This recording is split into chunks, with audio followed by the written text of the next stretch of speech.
Kuna viungo kadhaa ambavyo vinaweza kusaidia kupunguza uvimbe, ambao ni sababu kuu katika magonjwa sugu kama kisukari na magonjwa ya moyo. Manjano yanajulikana sana kwa faida zake kiafya, lakini tangawizi, zafarani na mdalasini ni miongoni mwa viungo vinavyojulikana zaidi kwa uwezo wa kupunguza uvimbe. Makala hii imeandaliwa na Dr. Mkina. Kama unahitaji ushauri wa kiafya au dawa asilia zilizoandaliwa kwa misingi ya kibiolojia, wasiliana na Dr. Mkina. Namba zake ni 0748294113. Pia zinapita chini ya screen ya video hii. Tafadhali, kama ni mara yako ya kwanza kuona video zetu, na kuomba sana bonyeza neno subscribe chini ya video hii na kuwasha alama ya kengele iliyopo pembeni yake ili uwe wa kwanza kuona video zetu pale tunapoupload. Like pamoja na kushare video hii ili wengine wajifunze.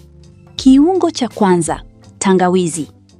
Tangawizi inaweza kuboresha hali za kiafya zinazohusiana na uvimbe, kama vile arthritis.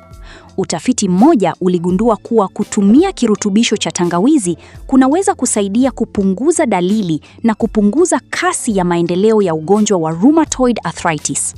Kiungo hiki kina misombo ya mmea inayoitwa gingerols na shogaols, ambayo husaidia kupunguza kiwango cha protini zinazosababisha uvimbe mwilini na kuzuia uvimbe kutokea.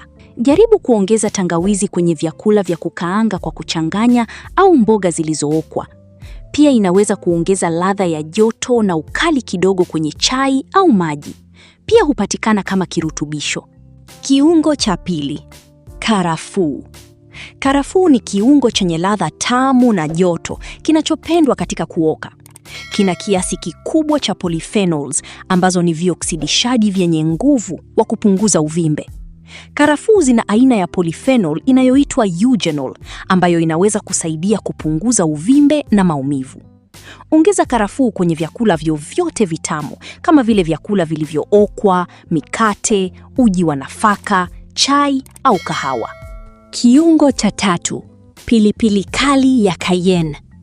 Pilipili kali ya cayenne ni kiungo chenye ukali mkubwa, chenye uwezo mkubwa wa kupunguza uvimbe. Ina capsaicin, kiungo kinachopunguza protini zinazosababisha uvimbe na kuboresha kiwango cha maumivu. Utafiti umebaini kuwa capsaicin huzuia njia za uvimbe mwilini, hivyo kuzuia uvimbe kutokea. Ikiwa unapenda chakula chenye ukali zaidi, nyunyiza pilipili ya cayenne kwenye chili, vyakula vya kukaanga, mayai na hata baadhi ya vyakula vitamu. Kiungo cha nne, mdalasini. Mdalasini ni kiungo kinachopunguza uvimbe na huongeza ladha tamu kwenye vyakula mbalimbali.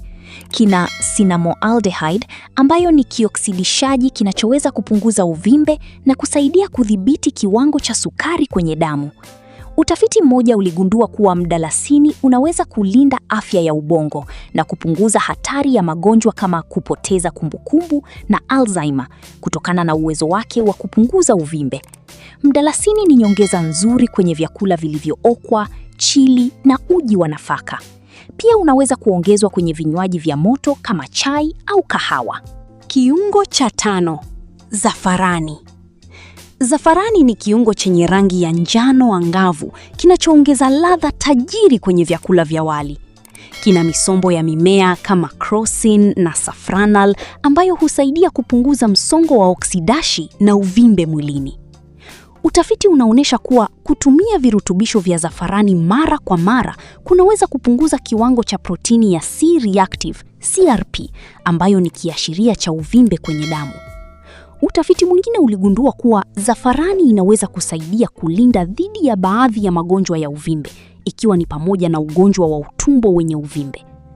Zafarani ni kiungo ghali na kiasi kidogo kinatosha kutoa ladha kubwa. Tumia kiasi kidogo unapopika supu, michuzi mizito, chili au wali. Kiungo cha sita, iliki.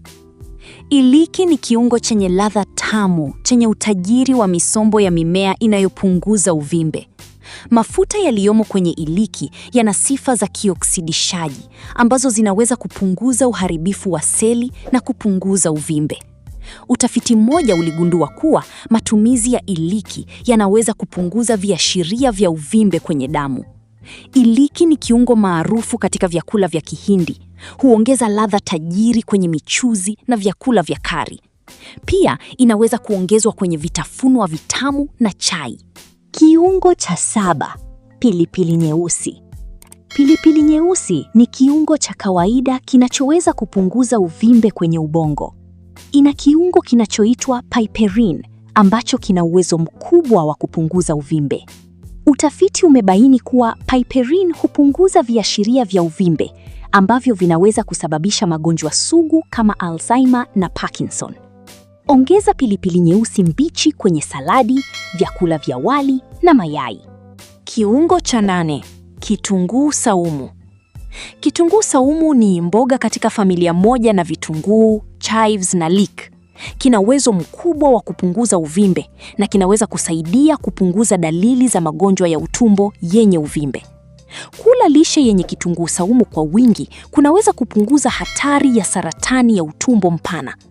Ongeza kitunguu saumu kilichokaangwa kidogo kwenye vyakula vyenye chumvi kama pasta, vyakula vya kukaanga, supu, michuzi mizito au mboga zilizookwa. Mimea inaathirije uvimbe? Kutumia baadhi ya mimea kunaweza kuboresha hali ya uvimbe na kuimarisha mfumo wa kinga. Utumbo umejaa bakteria na vijidudu vingine vinavyosaidia kudhibiti mfumo wa kinga. Kula lishe yenye mimea kwa wingi kunaweza kusaidia afya ya vijidudu vya utumbo, kupunguza uvimbe na kuboresha mfumo wa kinga. Mpaka hapa hatuna la ziada.